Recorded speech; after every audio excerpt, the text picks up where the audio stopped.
Nah, saudaraku, dalam tema kita dalam 3 bulan ini, dalam tahun ini, di bulan Januari sampai dengan bulan ini, kita berbicara tentang divine inspiration. Itu satu inspirasi ilahi.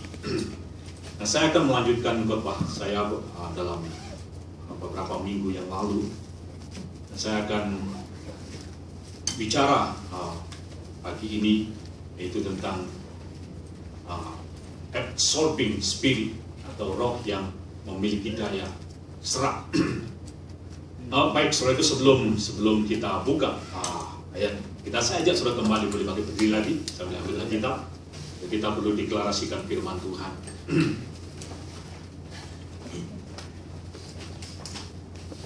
Dalam Alkitab saudara, kita deklarasikan firman Tuhan. Alkitab adalah firman Allah. Saya percaya kepada firman Allah. Saya adalah apa yang firman Allah katakan tentang saya. Saya memiliki apa yang firman Allah katakan saya memiliki. Saya dapat melakukan apa yang firman Allah katakan saya dapat lakukan. Pagi ini saya mau mendengarkan firman Tuhan. Pikiran saya tunduk kepada firman Tuhan. Hati saya terbuka untuk firman Tuhan. Firman Tuhan hidup. Firman Allah berkuasa. Firman Allah tidak berubah. Saya percaya saya tidak akan pernah sama lagi. Saya tidak akan pernah sama lagi. Sekali lagi katakan, saya tidak akan pernah sama lagi. Dalam nama Yesus. Amen. Saya kembali saudaraku. Saja sudah membuka Alkitab saudara dalam kitab Amsal pasal 24.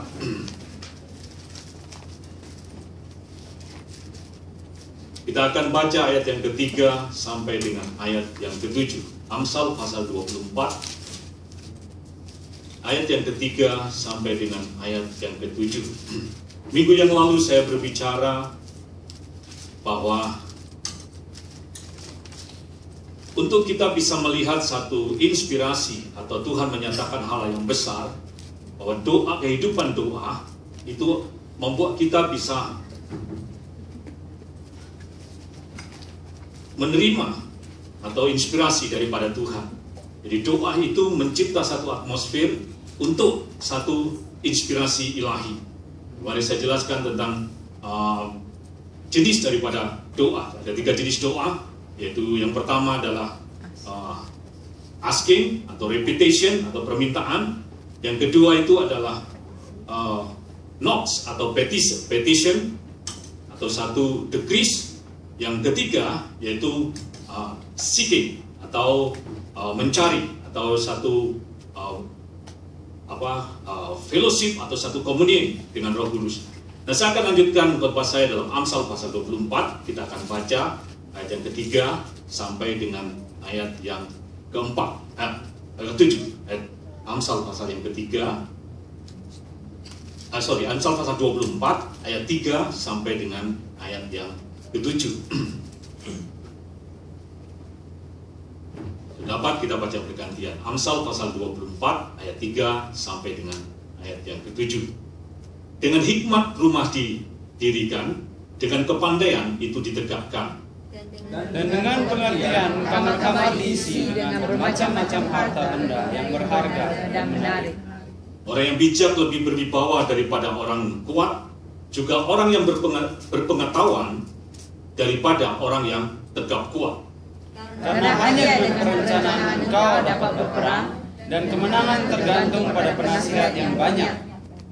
Tujuh, kita baca bersama-sama, 2, 3. Hikmat terlalu tinggi bagi orang bodoh, ia tidak membuka mulutnya di pintu gerbang. Nah, saudaraku, dalam Amsal pasal 24, di sini Salomo berbicara tentang hikmat. Nah, dikatakan di situ bahwa hikmat yang membangun rumah, dan dikatakan dengan kepandaian rumah itu ditegakkan, dan dengan pengertian kamar-kamar itu akan diisi dengan bermacam-macam harta benda yang berharga dan menarik. Nah, suatu hikmat dikatakan di situ yang membangun rumah. Kalau kita berbicara tentang rumah, itu juga berbicara tentang masa depan. Kita berbicara tentang rumah, itu juga berbicara tentang keluarga. Kita berbicara tentang rumah, itu juga berbicara tentang pekerjaan atau bisnis kita. Jadi katakan bahwa hikmat itu yang membangun rumah, hikmat itu yang membangun masa depan kita, hikmat juga yang membangun keluarga kita, hikmat juga yang membangun pekerjaan atau bisnis kita. Jadi hikmat itu yang membangun rumah. Nah dikatakan dengan pengertian itu ditegakkan, dan dengan pengetahuan kita akan mengisi rumah kita dengan harta benda. Nah, saya akan berbicara tentang hikmat ini. Apa itu sebenarnya hikmat? Saya dalam beberapa minggu yang lalu saya jelaskan tentang tiga jenis hikmat, yaitu dari saya akan jelaskan kali ini tentang apa sebenarnya hikmat ini.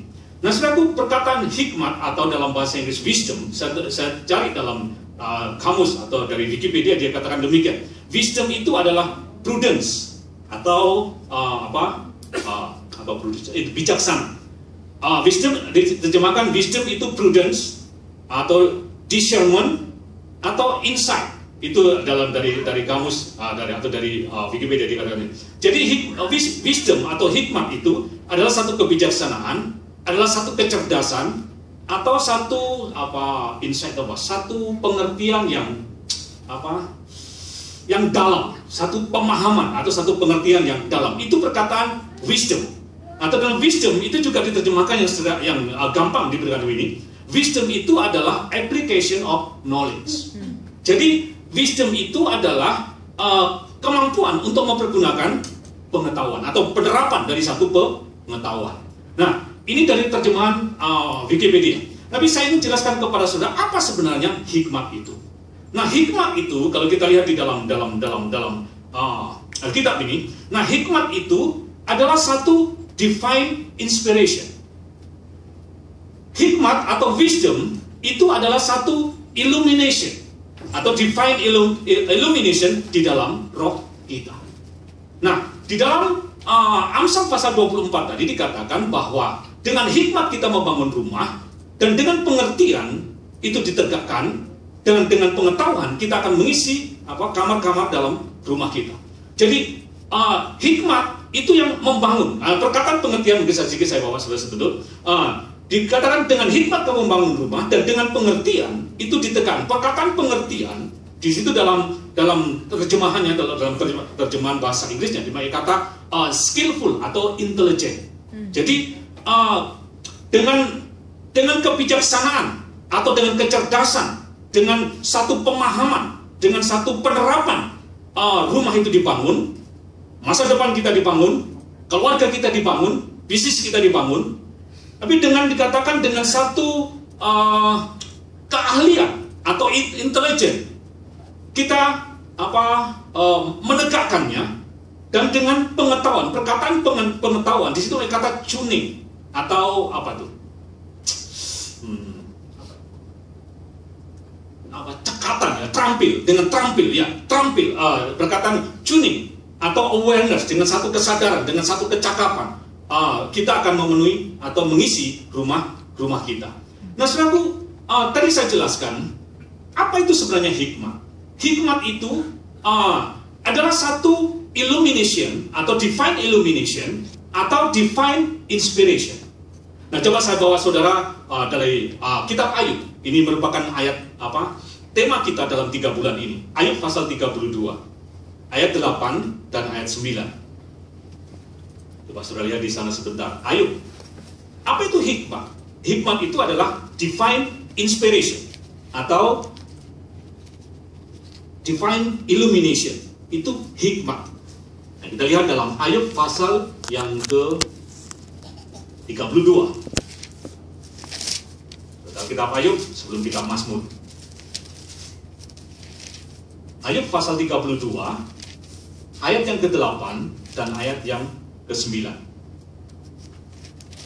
Dikatakan demikian, bukan orang yang lanjut umurnya yang mempunyai hikmat, bukan orang yang sudah tua yang mengerti keadilan.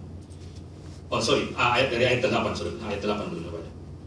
Tetapi roh yang di dalam manusia dan nafas yang maha kuasa, itulah yang memberi kepadanya pengertian. Bukan orang yang lanjut umurnya yang mempunyai hikmat, juga bukan orang yang sudah tua yang mengerti keadilan. Dalam terjemahan bahasa Inggris, Itu terjemahannya lebih bagus, saudaraku. Dikatakan, kalau sudah boleh mungkin boleh ditampilkan dalam bahasa Inggris.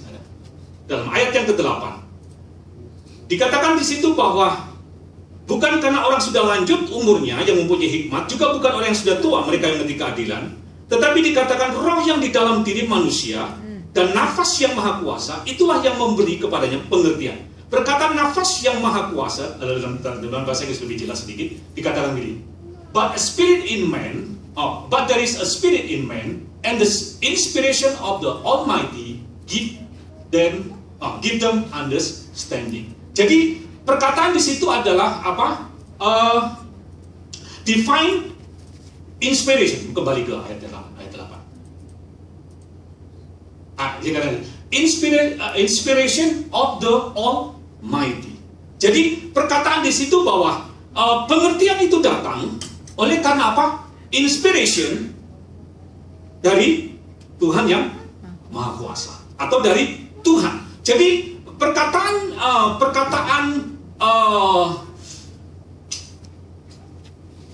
nafas yang Maha Kuasa, kalau saya lihat itu dalam terjemahan bahasa aslinya itu memakai kata, saya jelaskan sedikit dari ayat ini. Perkataan nafas yang Maha Kuasa dalam terjemahan aslinya memakai kata, mungkin boleh ditampilkan, yaitu perkataan nesama. Nesama ini artinya, kalau dalam terjemahan bahasa Inggrisnya memakai kata vital breath atau divine inspiration. Itu perkataan apa? Nesama. Jadi dikatakan tetapi roh yang ada di dalam manusia dan inspirasi dari yang Maha Kuasa, itulah yang memberi pengertian. Jadi hikmat atau pengertian itu adalah divine inspiration. Jadi divine inspiration. Jadi kalau saya jelaskan apa itu sebenarnya hikmat? Hikmat itu adalah divine illumination atau divine inspiration di dalam roh kita. Jadi hikmat itu adalah satu inspirasi Tuhan atau satu pencerahan, satu penerangan Tuhan di dalam roh kita. Itu adalah perkataan apa? Hikmat. Nah, kalau saya baca dalam Amsal pasal 20 ayat 27, saya jelaskan, saudara lihat. Amsal pasal 20 ayat 27. Roh manusia itu adalah pelita Tuhan. Amsal 20 ayat 27. Katakan demikian, roh manusia adalah pelita Tuhan yang menyelidiki seluruh lubuk hatinya. Dikatakan roh manusia adalah pelita Tuhan. Roh manusia adalah tempat di mana Tuhan memberikan penerangan atau illumination. Jadi roh manusia adalah tempat di mana Tuhan memberikan inspirasi. Jadi Tuhan memberikan inspirasi atau Tuhan memberikan satu illumination atau satu penerangan, itu ada di dalam roh kita. Jadi hikmat itu ada divine inspiration. Nah, hikmat inilah yang membangun rumah. Hikmat inilah yang menegakkannya dan yang apa? Mengisinya. Nah, secara hikmat atau divine inspiration ini itu diberikan di dalam roh kita. Karena itu sangat penting, saudaraku, saudara prepare roh kita, saudara make ready roh kita untuk kita bisa terima divine inspiration. Karena itu kita harus persiapkan diri kita. Kita harus prepare roh kita untuk bagaimana kita bisa terima divine inspiration. Nah, dalam Amsal pasal yang ke-24 tadi, ayat yang ke-7 yang kita baca tadi, katakan hikmat itu terlalu jauh bagi orang yang bodoh. Sudah tahu siapakah orang bodoh itu? Jadi hikmat itu adalah orang yang terlalu jauh bagi orang yang bodoh, atau hikmat itu nggak mungkin diterima oleh orang yang bodoh. Siapa itu orang bodoh kalau dalam Alkitab? Orang bodoh itu bukan orang yang nggak lulus sekolah, mungkin sudah nilainya merah semua. Tapi orang bodoh itu Alkitab katakan ada orang yang mendengar firman tapi tidak melakukan. Itu orang yang bodoh. Orang yang bodoh itu adalah orang yang menolak pengetahuan akan firman. Dalam kitab Hosea dikatakan umatku binasa oleh karena mereka nggak mengenal atau kurang pengetahuan akan Tuhan. Perkataan binasa di situ adalah umatku menjadi foolish, be foolish. Jadi karena kurangnya pengetahuan. Jadi orang yang bodoh itu tidak akan bisa terima satu iluminasi atau satu pencerahan atau satu inspirasi daripada Tuhan.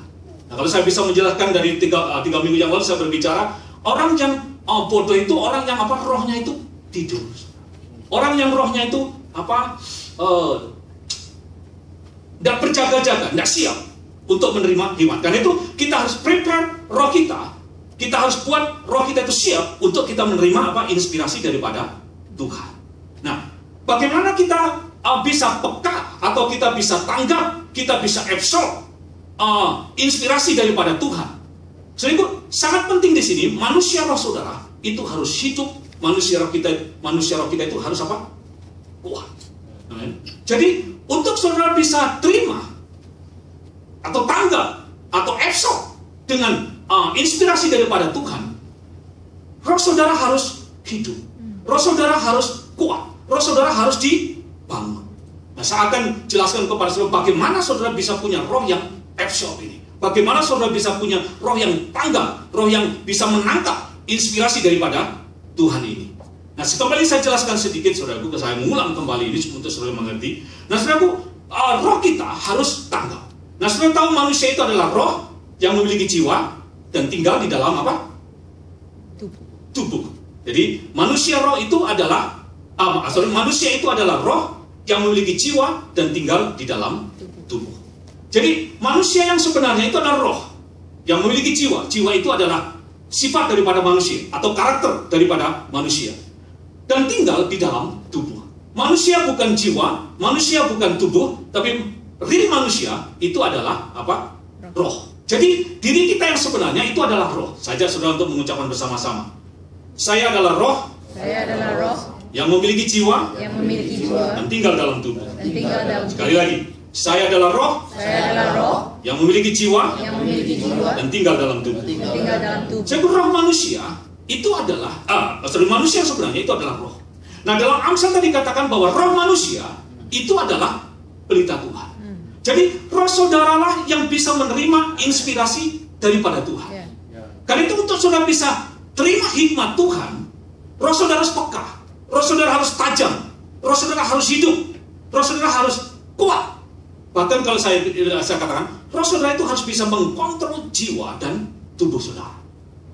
Jadi roh kita itu harus kuat. Yang sama di sini adalah saudara bisa mengkontrol jiwa dan tubuh saudara.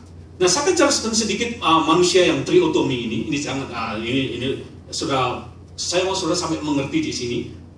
Karena dengan saudara mengerti, saudara bisa menangkap apa yang saya maksudkan. Saya dalam diri manusia itu ada 3 bagian atau triotomi, yaitu roh, jiwa, dan tubuh. Roh tidak kelihatan, tapi itu adalah manusia yang sebenarnya. Jiwa itu adalah sifat atau karakter daripada manusia. Dan tubuh itu adalah tempat tinggal daripada manusia. Jadi manusia itu terdiri 3 bagian, roh, jiwa, dan tubuh, triotomi.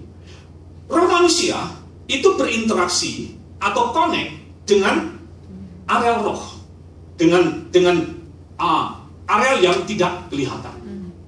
Sedangkan jiwa, yaitu yang di dalamnya ada pikiran, perasaan, kehendak, jiwa itu berinteraksi dengan dunia intelektual atau dengan saya katakan ada satu pengetahuan yang ilmiah atau gnosko. Sedangkan tubuh itu berinteraksi dengan benda atau dunia yang kelihatan. Jadi tubuh ini berinteraksi dengan dunia yang kelihatan, itu beroperasi melalui panca indera kita. Itu manusia, jadi roh, jiwa, dan tubuh. Roh berhubungan dengan dunia yang kelihatan, dengan dunia areal roh, sedangkan jiwa berinteraksi dengan intelektual, dengan dunia pengetahuan ilmiah, dan tubuh berinteraksi dengan benda atau dunia yang kelihatan melalui panca indera kita. Nah, ketiga bagian dari diri kita, yaitu roh, jiwa, dan tubuh ini, kita punya roh, jiwa, dan tubuh ini.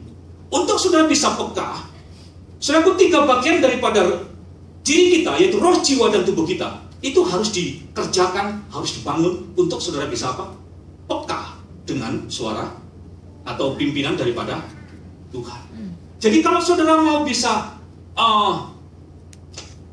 tanggap atau bisa absorb inspirasi daripada Tuhan, ketiga bagian dari diri kita ini harus kita kerjakan.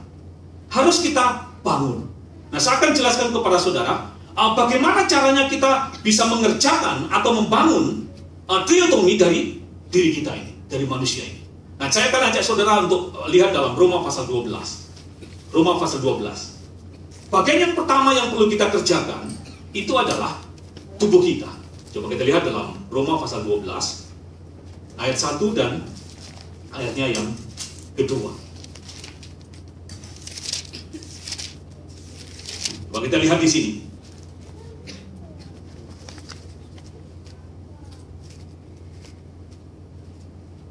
Roma pasal 12 ayat 1 dan ayat yang kedua.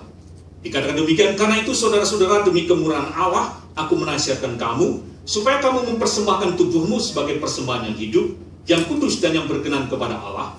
Itu adalah ibadahmu yang sejati. Ayat yang kedua, kita baca bersama-sama, 2, 3.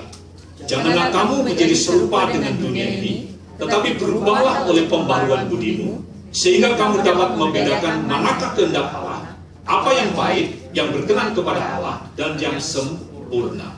Nah, saudaraku, manusia itu triotomi. Nah, untuk kita bisa punya roh yang tanggap, roh yang absorb, roh yang peka, saudaraku, kita harus kerjakan ketiga bagian dari diri kita ini. Roh kita, jiwa kita, dan tubuh kita. Nah, dalam Roma pasal 12, di sini Paulus menunjukkan satu cara bagaimana kita bisa mengerjakan ketiga bagian dari diri kita. Yang pertama yang kita perlu kerjakan itu adalah bagian yang kelihatan, yaitu ada apa? Tubuh kita. Nah, apa yang perlu kita kerjakan dalam tubuh kita? Paulus di sini berkata dalam Roma pasal 12, saudara-saudaraku, demi kemurahan Allah, aku menasihat kamu supaya kamu apa? Mempersembahkan tubuhmu sebagai persembahan yang hidup. Jadi yang pertama, kita perlu apa? Presenting your body. Jadi kita perlu apa? Persembahkan tubuh kita sebagai satu persembahan. Perkataan persembahan di situ dalam bahasa aslinya memakai kata tusia. Jadi boleh sudah ditampilkan. Tusia ini artinya victim atau sacrifice. Yaitu persembahan di sini berarti satu korban. Nah, saudaraku, dikatakan persembahkan tubuhmu sebagai satu korban. Kalau kita berbicara tentang korban, saudaraku, korban itu adalah sesuatu yang yang gak enak.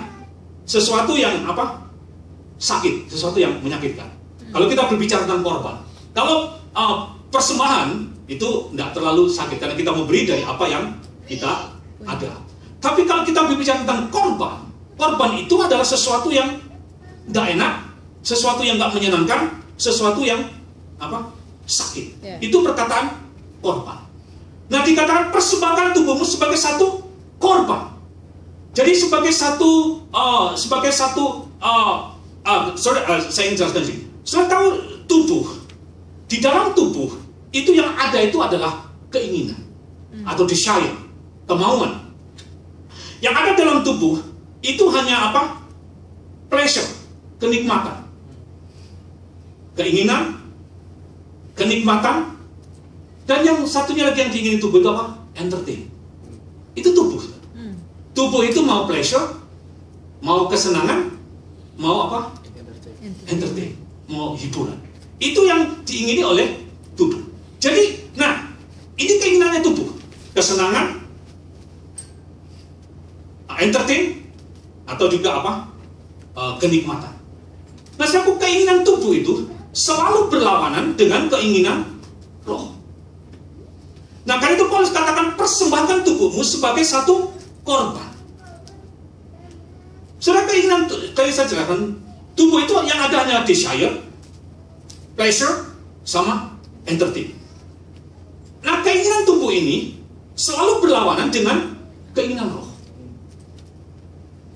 Karena itu, kalau saya mau jelaskan, saudara, tubuh ini selalu berlawanan, atau tubuh ini selalu berontak dengan keinginan daripada roh kita.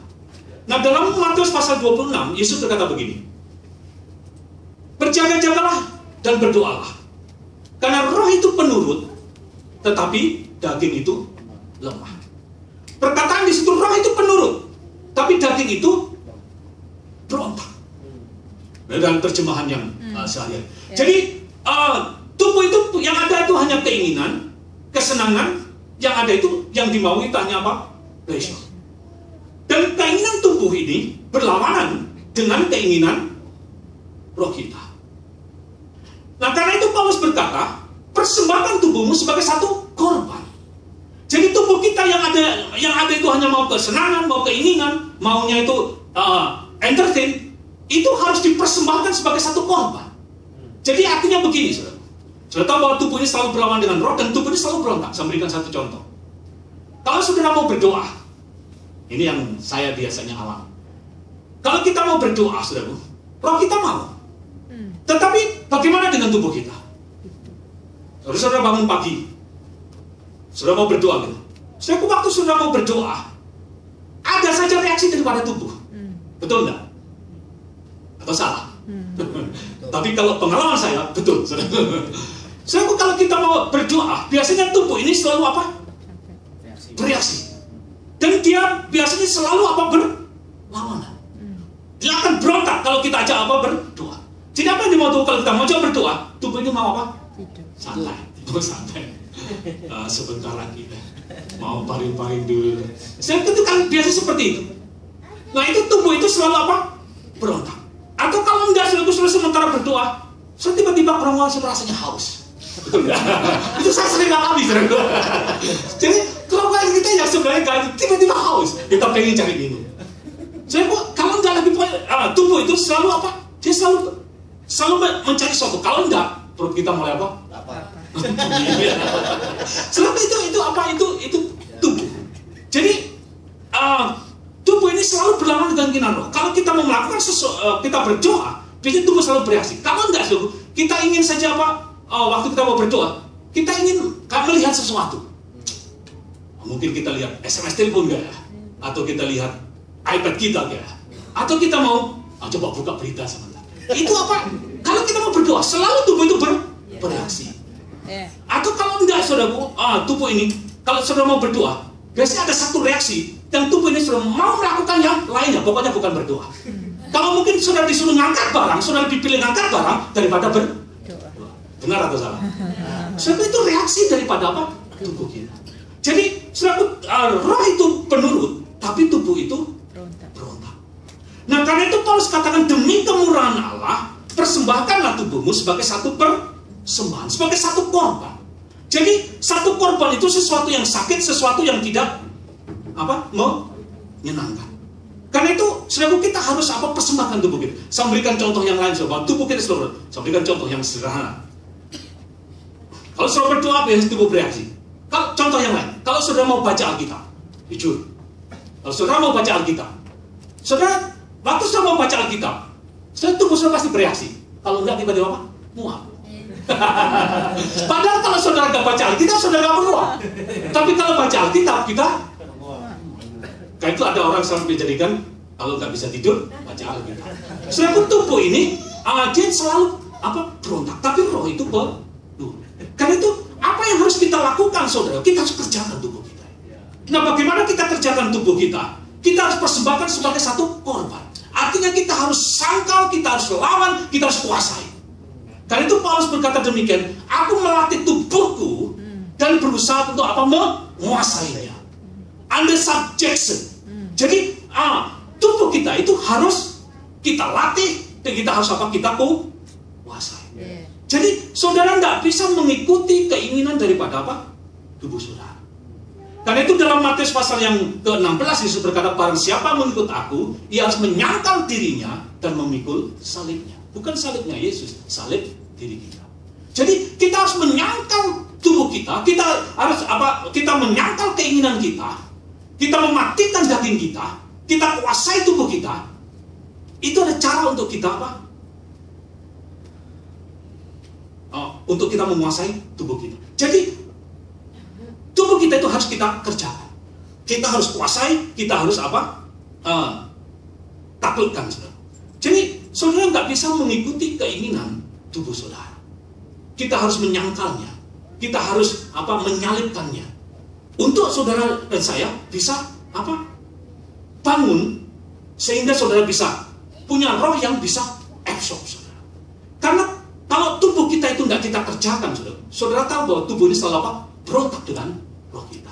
Jadi kita harus kerjakan tubuh kita. Jadi keinginan tubuh kita itu tidak harus selalu dituruti. Saya tahu berapa banyak orang yang karena nggak melatih tubuhnya dan nggak menguasai tubuhnya, itu justru kehilangan hal yang besar yang Tuhan ingin kerjakan dalam hidupnya. Saya memberikan satu contoh di dalam Alkitab. Ada seorang yang dikatakan karena memiliki keinginan atau nafsu yang rendah, itu Esau. Karena dia nggak bisa menahan lapar, dia jual hak kesulungannya dengan semangkok kacang merah. Saya tahu apa akibatnya, saudaraku? Dia tidak bisa menguasai, dia nggak latih tubuhnya, dia nggak kuasai tubuhnya. Akhirnya dia kehilangan hak kesulungan. Dia kehilangan warisannya. Bahkan dikatakan dia menjerit, dia meraung, tapi itu sudah pas. Dia menyesal, tapi itu sudah lewat. Karena itu saya mau katakan pada saudara, saudara harus kuasai tubuh saudara. Saudara harus latih. Saudara harus taruh di bawah satu subjection. Dia harus tunduk kepada roh saudara. Maka saudara akan bisa, Tuhan menunjukkan pada saudara hal yang besar, atau inspirasi, atau hikmat, atau pengetahuan daripada Tuhan. Tuhan mau memberikan kepada kita hal-hal yang besar kepada kita. Jadi tubuh kita itu harus dilatih dan dikuasai. Coba kita lihat 1 Korintus 6 ayat 20. 1 Korintus 6 ayat yang 20. 1 Korintus pasal yang ke-6 ayat yang ke-20. Di sini Paulus berkata demikian, sebab itu kamu telah dibeli dan harganya telah lunas dibayar. Karena itu muliakanlah Allah dengan tubuhmu. Sebab tubuh kita harus kita kuasai. Sebab tubuh kita ini bisa memuliakan, kita bisa memuliakan Tuhan, tapi tubuh kita juga bisa mempermalukan Tuhan. Jadi kita harus kuasai tubuh kita. Paulus berkata, aku melatih tubuhku dan aku menguasainya. Jangan sampai aku yang memberitakan Injil, tapi aku yang ditolak. Jadi tubuh kita itu harus kita taklukkan. Karena itu sangat penting saudara, melatih tubuh saudara, mendisiplin tubuh saudara, menguasai tubuh saudara. Jadi kalau saya memberikan satu contoh, kalau saudara mau berdoa dan kemudian tubuh saudara bereaksi atau tidak mau atau berontak, apa yang saudara perlu lakukan? Saudara harus taklukkan under subjection. Saudara perlu perintahkan tubuh saudara. Kalau saya sering kali kalau saya berdoa, tiba-tiba saya rasa ngantuk. Apa yang saya lakukan? Saya tampar diri saya. Bangun, doa. Lalu saya tampar diri saya sendiri. Jadi itu cara kita untuk melatih tubuh kita. Jadi disiplin diri kita. Jadi kalau saudara nggak, karena itu sangat penting saudara mendisiplin diri saudara. Jadi disiplin diri saudara untuk berdoa. Lalu kita suatu keinginan tubuh selalu berlawan dengan roh. Tubuh kita nggak mau berdoa, tapi kita harus disiplin setiap hari untuk kita berdoa. Kita disiplin tubuh kita untuk kita baca firman. Itu kita perlukan taklukkan tubuh kita. Jadi saudara harus latih tubuh saudara. Saudara harus kuasai tubuh saudara. Nah kadang-kadang saudaraku, tubuh kita juga waktu mau nyanyi nggak kepingin nyanyi, mau tepuk tangan nggak kepingin tepuk tangan. Apa yang harus kita lakukan? Sacrifice. Apa sacrifice itu? Saudara sesuatu yang nggak menyenangkan kami selalu lakukan. Nggak mau tepuk tangan, kita putuskan tepuk tangan. Nggak mau nyanyi, perempuan kita nggak mau nyanyi, paksa untuk nyanyi. Saudaraku, itu cara kita melatih tubuh kita dan menguasainya. Jadi sangat diperlukan di sini ada satu disiplin. Coba katakan disiplin. Jadi kita harus disiplin tubuh kita. Kita harus latih tubuh kita. Kita harus kuasai tubuh kita. Kalau kita bisa menguasai tubuh kita, kita melatih tubuh kita, maka saudaraku, kalau sebenarnya dalam terjemahan yang lain, perkataan Paulus berkata bahwa aku melatih tubuhku dan menguasainya. Perkataan menguasai di situ adalah memakai kata membuatnya menjadi seperti hamba. Jadi tubuh kita itu dijadikan seperti hamba. Jadi tubuh kita itu bukan tuan atas kita, tapi tubuh kita itu adalah hamba atau Allah. Nah banyak kita ini tubuhnya jadi tuan. Mau makan ya makan, nggak sehat pun makan. Karena tubuhnya jadi tuan. Jadi saya selalu ngomong begini, jangan perut kamu jadi tuan. Kadang-kadang saya makan tuh milih. Istri saya ngomong gini, saya ini dari latar belakang miskin, tapi kalau makan milih, sudah. Saya kalau gak enak, lebih baik saya nggak makan, sudah. Istri saya ngomong gini, kamu dari keluarga yang begitu, tapi makan milih. Saya dari keluarga yang itu, makan apa saja jadi. itu tubuh kan itu harus kita kuasai. Jadi tubuh kita itu harus dikuasai, dilatih. Itu yang pertama. Dikatakan demi kemurahan Allah, persembahkanlah tubuhmu sebagai satu korban. Satu korban itu adalah sebagai satu yang tidak menyenangkan, yang menyakitkan. Kita harus menyangkal diri, kita harus memikul salib kita harus mematikan keinginan kita, tidak menuruti keinginan kita, tapi kita kuasai dan kita latih, kita disiplin untuk tubuh kita itu tunduk kepada roh kita. Jadi itu yang pertama. Yang kedua, Paulus berkata, ayat yang kedua dikatakan, kita dalam Roma pasal yang 12, dikatakan perbaharuilah pikiranmu atau akal budimu. Janganlah kamu menjadi serupa dengan dunia ini, tetapi berubahlah oleh pembaharuan budimu, sehingga kamu dapat membedakan manakah kehendak Allah, apa yang baik, yang berkenan kepada Allah, dan yang sempurna. Yang kedua di sini dikatakan apa? Berubahlah oleh pembaharuan budimu. Jadi yang kedua perkataan berubah dengan pembaharuan budimu. Yang kedua saya sebut dengan apa? Renewing of your mind. Jadi perbaharui pikiran kita. Perkataan berubah di situ dalam bahasa aslinya mereka kata metamorpho, atau dalam terjemahan bahasa Inggris to transform, atau to change, atau transfigure. Itu perkataan berubah. Jadi to transform, to change, atau transfigure. Jadi pikiran kita harus ditransform. Pikiran kita harus dirubah, pikiran kita harus dibaharui total. Nah, saya ingin jelaskan kepada saudara. Waktu saudara lahir baru, yang lahir baru, yang memiliki ciptaan baru, itu adalah roh kita. Manusia roh saudara. Tetapi jiwa saudara dan tubuh saudara tetap sama, tidak berubah. Saya lahir baru usia 17 tahun. Saya waktu percaya Yesus lahir baru, saya tidak jadi anak yang usia 1 hari. Saya tetap sama 17 tahun. Pikiran saya atau jiwa saya, tubuh saya tetap sama. Yang lahir baru itu roh kita. Jadi jiwa kita itu tidak berubah, jiwa saudara tidak sama. Karena itu maksud lahir baru, pola berpikir saudara, cara berpikir saudara tetap sama. Manusia itu adalah roh yang punya jiwa dan tinggal dalam tubuh. Jiwa itu adalah, tadi saya jelaskan, satu sifat atau satu karakter daripada manusia. Nah, di dalam jiwa itu ada pikiran, ada perasaan, ada kehendak. Nah, waktu saudara lahir atau saudara dilahirkan di muka bumi ini, saudaraku, sifat kita atau watak kita, atau yang saya sebut dengan jiwa kita, itu dibentuk oleh 3 hal. Environment, lingkungan. Yang kedua itu pendidikan. Dan yang ketiga, saudara itu dibentuk oleh apa yang saya sebut dengan budaya, culture. Saudara, sifat kita, karakter kita itu dibentuk oleh lingkungan, oleh budaya, dan juga oleh pendidikan. Saudara, itu membentuk kita dari semenjak kita dilahirkan. Jadi pola berpikir kita, perasaan kita, tindakan kita itu sangat dipengaruhi oleh lingkungan, pendidikan, dan budaya di mana kita berada atau di mana kita bertumbuh. Saya memberikan satu contoh bahwa karakter kita, sifat kita itu dipengaruhi oleh pendidikan, dipengaruhi oleh lingkungan, dipengaruhi juga oleh budaya. Memberikan satu contoh. Orang yang punya pendidikan atau berpendidikan dengan yang tidak berpendidikan, biasanya berbedanya di mana? Nalar. Tahu nalar? Apa namanya? Orang kalau berpendidikan itu nalarnya panjang, nggak cepat terpancing, betul? Soalnya kenapa Indonesia paling gampang untuk dibuat ada demonstrasi? Karena banyak mereka yang di arus bawah yang nggak pernah yang pendidikannya pas-pasan.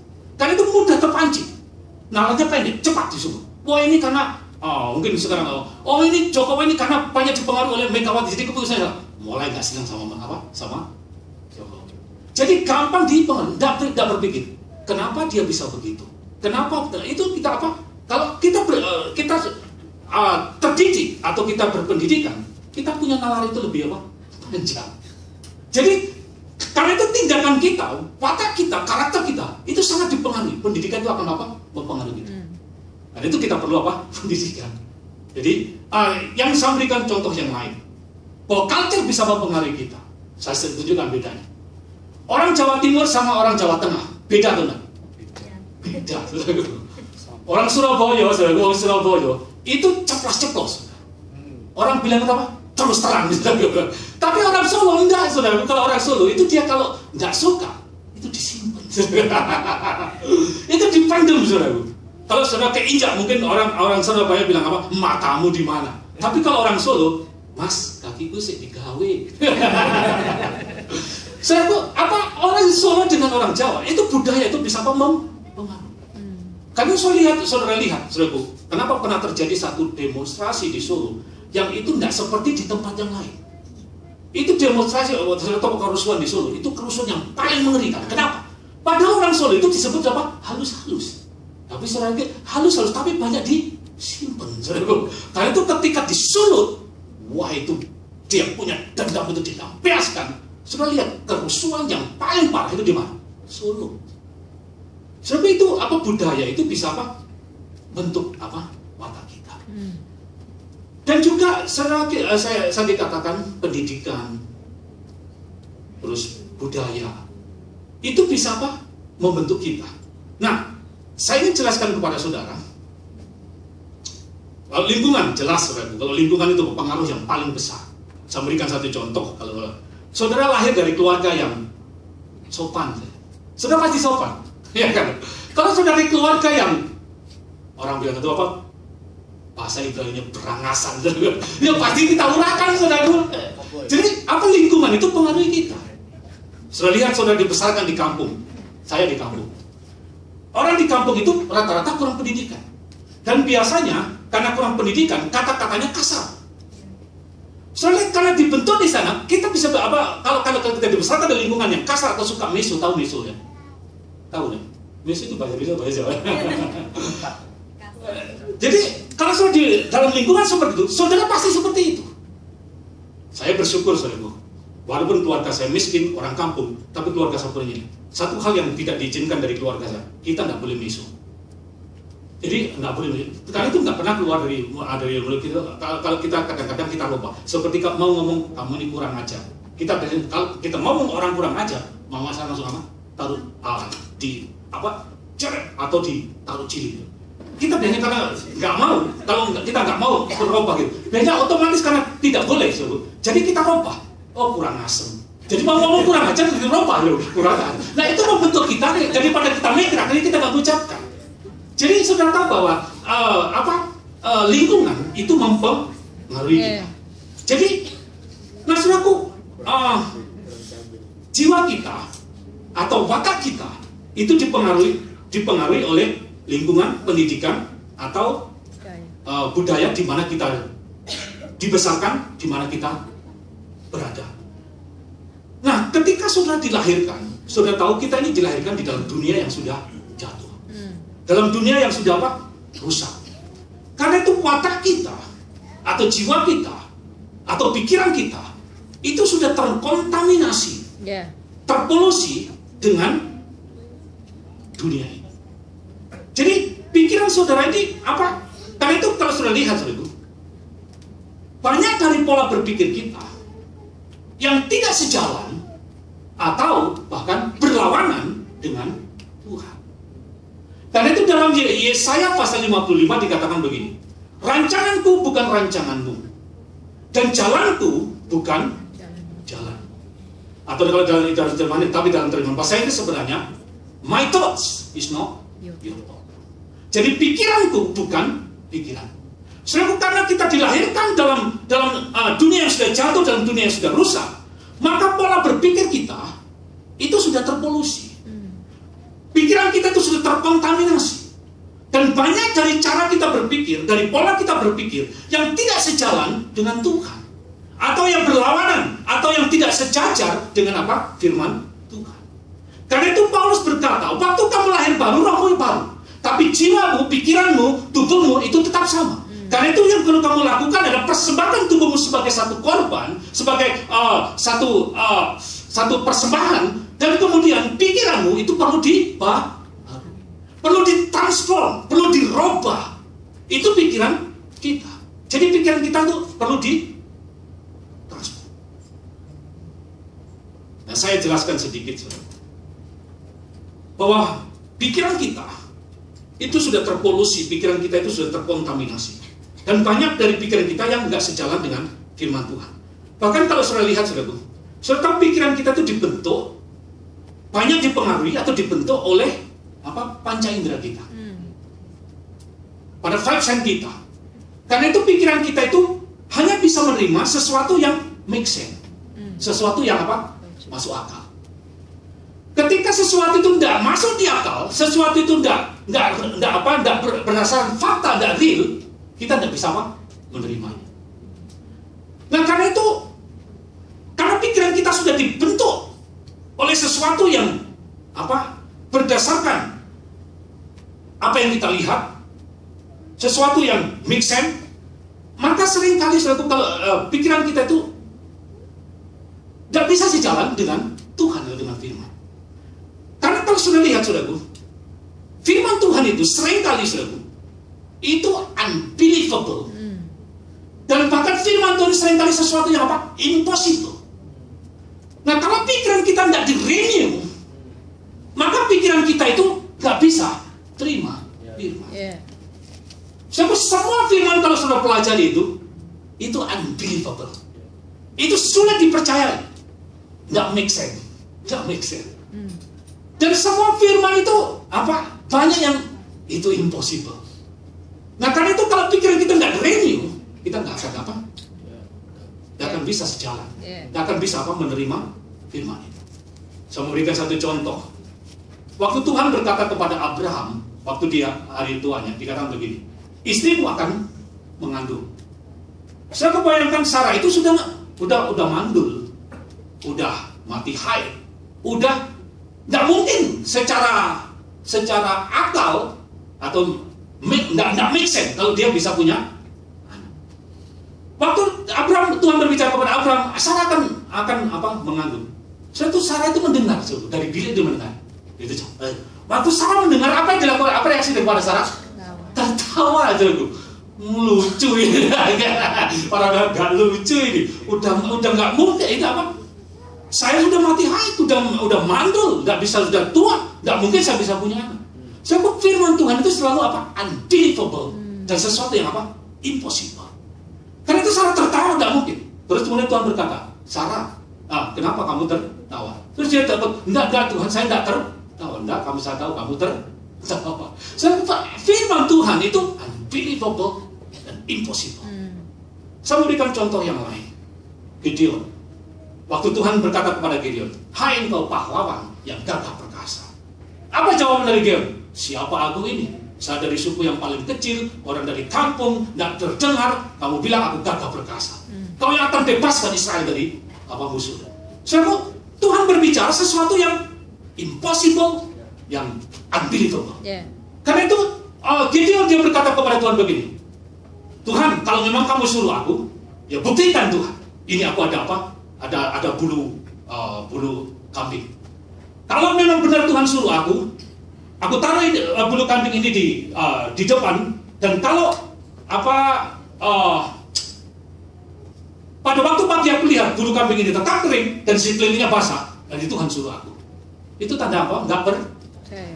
Tapi apa yang terjadi? Betul, semuanya basah, bulu ini kering.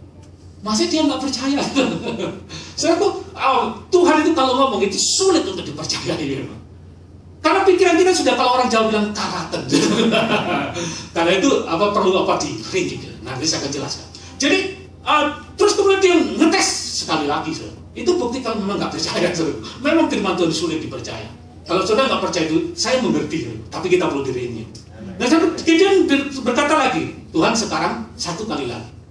Sekarang kalau semuanya kering di sekeliling bulu ini, tapi kalau di kulit ini yang basah, berarti memang Tuhan suka. Dan betul terjadi, semuanya kering, hanya bulu yang basah. Saudaraku, firman Tuhan itu unbelievable dan sesuatu yang impossible.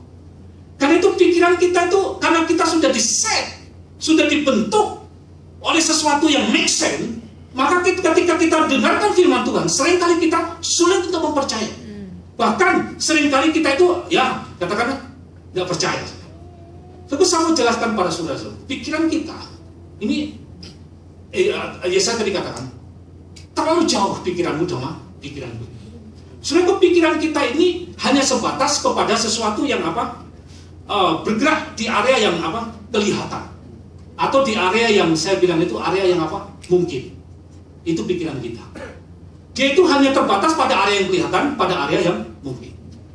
Nah, sedangkan Tuhan itu bergeraknya bukan di area yang kelihatan, bukan bergerak di area yang mungkin. Tuhan itu tidak kelihatan, Roh. Tapi yang ingin saya katakan kepada saudara, bukan berarti yang nggak kelihatan itu nggak real.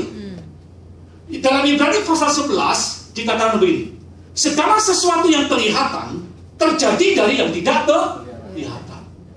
Jadi semua yang kelihatan terjadi dari yang nggak kelihatan. Semua yang real yang kelihatan ini terjadi dari yang nggak kelihatan. Jadi Tuhan nggak kelihatan, tapi bukan berarti tidak real. Dia real, dia eksis, dia ada. Dia real. Tuhan itu ada. Nah, dan dia bergerak selalu bergerak bukan di daerah yang mungkin. Kalau mungkin saudara bisa lakukan. Tapi Tuhan selalu bergerak di area yang tidak mungkin, yang impossible. Nah, karena itu kalau sudah mau berjalan sama Tuhan, mau bergerak sama Tuhan, mau terima inspirasi daripada Tuhan, saudara harus masuk satu dimensi yang lebih tinggi, yaitu satu dimensi area yang kelihatan, area yang tidak mungkin. Karena itu Paulus berkata begini, hidupku bukan karena melihat, tetapi karena percaya. Jadi kalau sudah mau berjalan sama Tuhan, saudara mau satu level yang namanya iman. Jadi pikiran saudara itu jauh daripada apa? Pikiran Tuhan. Jadi karena itu untuk saudara, kita harus apa? Berubah pikiran kita ini. Jadi pola berpikir kita itu harus berubah. Dalam Roma pasal 12 ayat 2 dikatakan apa? Berubahlah oleh pembaharuan budi. Nah, bagaimana kita merubah pikiran kita? Nah, saudara, pikiran kita itu kita hanya bisa rubah, yaitu dengan apa? Firman Tuhan.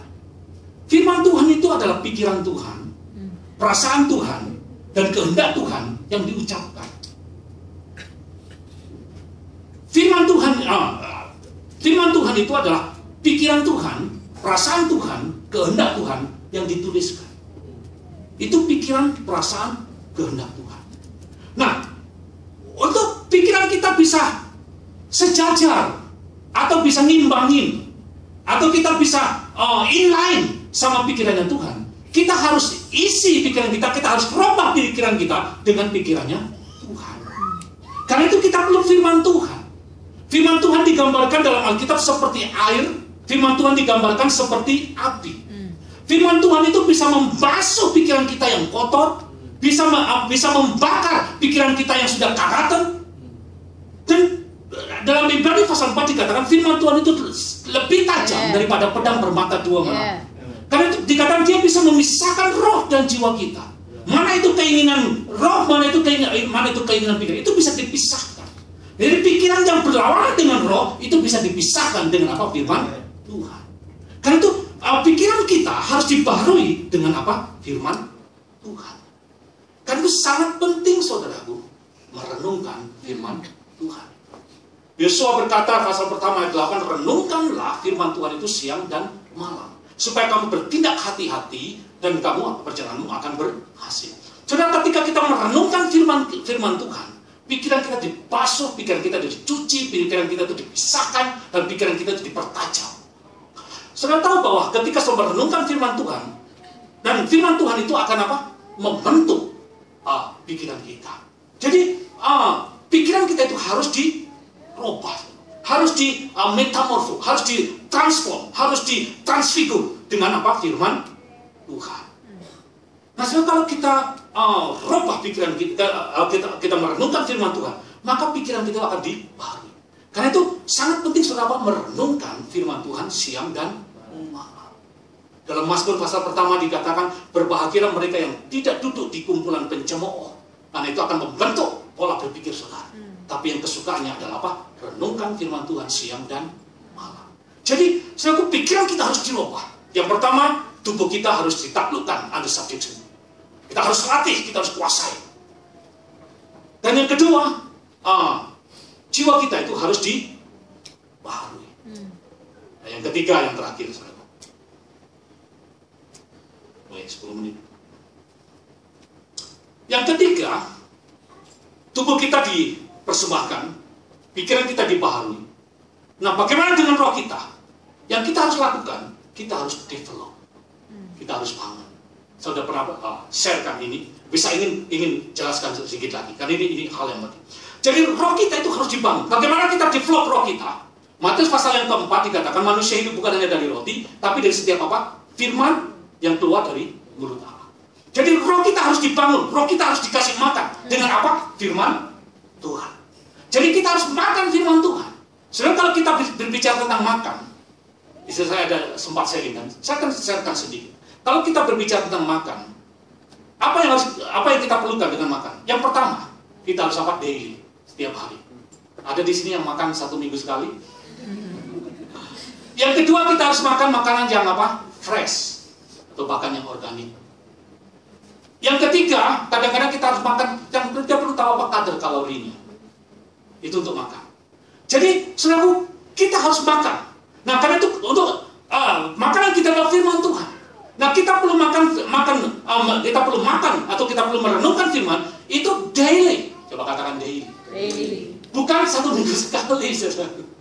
Ada orang yang hidupnya 1 kali makan buffet gitu. Wah, buffet sampai udah nggak bisa makan lagi.